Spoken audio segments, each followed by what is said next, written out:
in making the transition from many jobs I've had in the past, that were photo related, again, from working at film labs, doing minimal Photoshop, dust busting stuff way back in the day, to then working for Reebok, starting there, managing their photo library for many years, and then coming on as a photographer and shooting a ton of stuff for them. There's a lot of rules and regulations, and you have to work around other people's schedules, and when they realize when you work for a company like that, you make a certain salary and there's no going above that. And my agreement with Reebok was, to supplement my income, hey, you can shoot whatever you want as long as it's not in competition with Reebok. I ended up getting a job shooting Lance Armstrong for Runner's World, and he's a Nike athlete. Shoot went really well. Told my boss, she was like, that sounds great, at Reebok.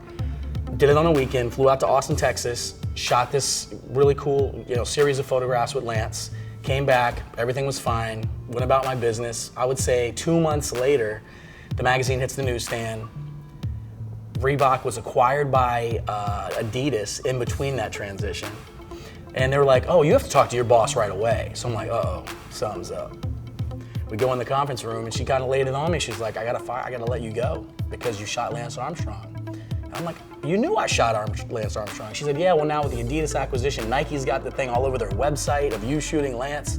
I was like, oh man.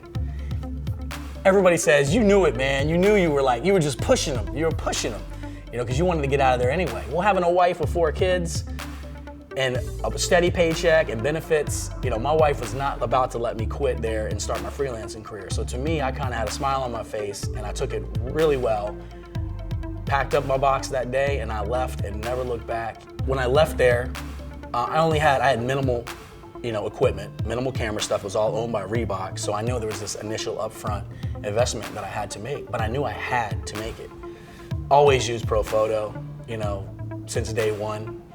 Yeah, I had like a bunch of little cute packs, probably 4 of them with some lights, and then I ended up buying an H1 with a Vallejo 22, and I had a Canon. I don't remember what it was at the time because it changed so often.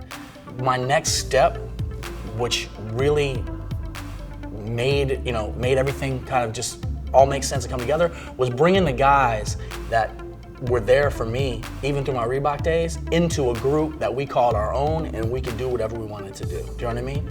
So like having my 2 guys, Abe Sands, Jeff Douglas, who've been with me since day one, they have always been with me. They're salaried employees now.